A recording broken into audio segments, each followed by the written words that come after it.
Internal Revenue Service IRS tax news. Here's what taxpayers need to know about their right to finality. IRS Tax Tip 2020-134, October 8th, 2020. Taxpayers interacting with the IRS have the right to finality. This is especially for taxpayers who are being audited. This is one of the 10 basic rights collectively known as the Taxpayer Bill of Rights. There's a link to the Taxpayer Bill of Rights here. So when we're thinking about the rights to finality, I would kind of line this up or think about it similar to a situation where, there's going to be some kind of due process that's going to be taking place. In other words, if you think about someone who is accused of a crime of some kind, that you have a due process kind of system, and it would be not fair in accordance with that due process to say, yes, you will see your day in court, but it'll be 100 years from now. And until then, you will be in the cell, right? That does not going to help, but right, they're going to, by the time they see their day in court, that's not going to be very beneficial. So there's got to be some kind of process that is known that you can go through the due process here and have it spelled out, and it's got to be in some kind of time frame that is relevant to the human lifetime. All right, so here we go. For taxpayers who are in the process of an audit, here's what they should know about the right to finality. Taxpayers have the right to know the maximum amount of time they have to challenge the IRS's position. So if the IRS comes back in with an audit, they send you a letter or something like that, and they say, hey, look, we think you're wrong about this thing. We have changed it. They usually will say that. They say, hey, this is what we think the effect on the tax bill will be, and this is what the change will look like. If you don't agree with that, then you can challenge the IRS, and you have to challenge it on the position, on the tax code position. You have to be in the right in terms of the law, in terms of the tax code. But you should know the process of the challenging process and the time frame for it. The maximum amount of time the IRS has to audit a tax year or collect a tax debt. So there is going to be called like a statute of limitations on when they're going to audit. So when you send in the tax return, the question is, are you in limbo for the rest of your life that you sent in a tax return when you were in college, and now you're, in retirement, and they're going to come back and audit you on that tax return you sent in college? No, there should be some kind of statute of limitations. Now, in practicality, the statute of limitations kind of depends on the severity of what the IRS sees as could be the tax burden. So it's not as delineated a line as you might think, but they try to delineate the line, in terms of how long the IRS has to be able to go back and pick up a tax return from a prior time period. When the IRS has finished an audit, so you need to know, when is the audit over? If I'm going to be audited, if you're going to come in and take a look at my tax return and put me under the scrutiny of audits and whatnot, I need to know when it's over. When it's over, it's over. You can't just say it's, you can't just let the audit go on forever. And there's got to be some time of finality in terms of the audit, and when audit is done, and when it's done, it's done. The IRS generally has 3 years from the date taxpayers file the return to assess any additional tax for that year. So when you file the tax return, that's going to be the standard kind of statute of limitations that the IRS will have.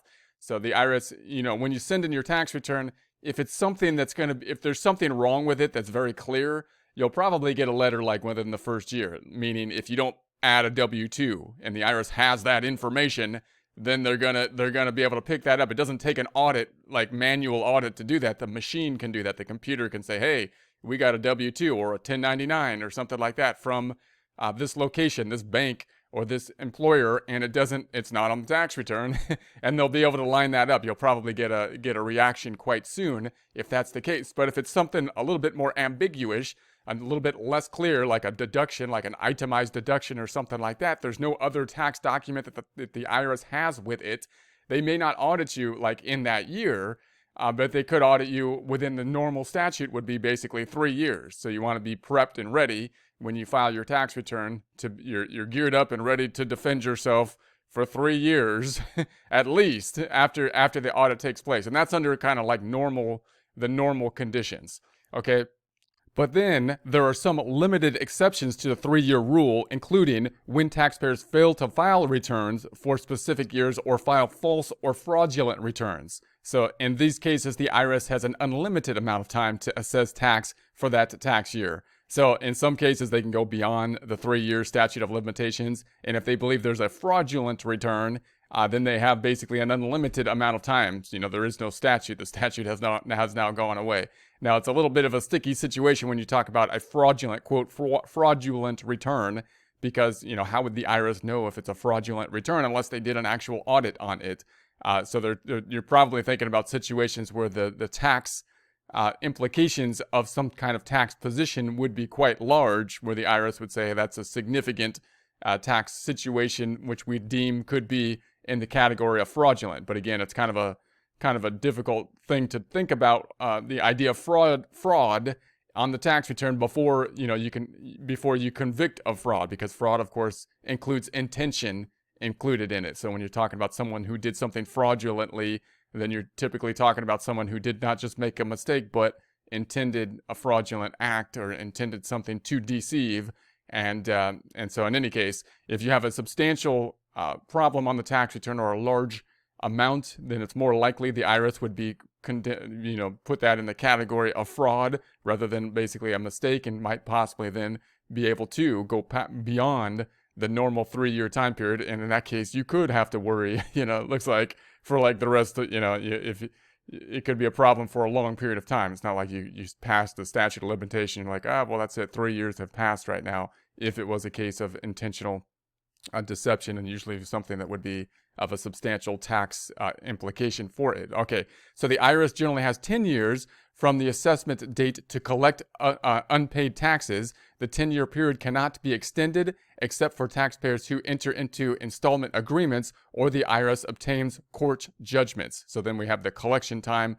How long, what are the rules in terms of the collection process? There are circumstances when the 10-year collection period may be suspended. This can happen when the IRS cannot collect money due to the taxpayer's bankruptcy, or there's an ongoing collection due process proceeding involving the taxpayer.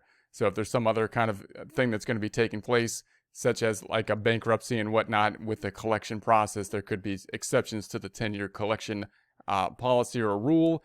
A statutory notice of deficiency is a letter proposing additional tax the taxpayer owes. This notice must include the deadline for filing a petition with the tax court to challenge the amount proposed. So if the IRS is saying, hey, there's an additional tax, we're going to impose additional tax, they got to tell you basically why. And then you do have the right basically to challenge that. Now, I mean, obviously you have to challenge it on the grounds of the law and the tax code. But you do have but within those grounds, it should be clear in terms of why they assess the tax, and they have to state their position with alignment with the law. And then you could basically challenge that position if you think that it's challengeable or not proper. Generally, a taxpayer will only be subject to one audit per year. However, the IRS may reopen an audit for a previous year if the IRS finds it necessary. So typically you have one audit a year, so that, and the audit could be just random, right? They could just randomly choose to audit as part of their basically process, as part of their audit process is to do so many kind of random audits and whatnot. But if they were to pick up an audit and say, hey, look, this looks like a continuing problem that could be in multiple years, then it's possible, that they're going to say, we need to check this in the prior year and whatnot, because it looks like there's this ongoing problem that could have a significant tax impact. So once they open up the tax records, it's possible that they could then extend the search beyond the original year, possibly. So this could happen, for example, if a taxpayer files a fraudulent return. So if they see obviously a fraudulent return, then their suspicions will rise as to whether there was a fraudulent return in other years that could be something they want to look in on, especially with related or similar types of transactions. So more information, you can find these on Publication 1, Your Rights as a Taxpayer, Taxpayer Advocate Service. There's links to those here. There'll be a link to this in the description.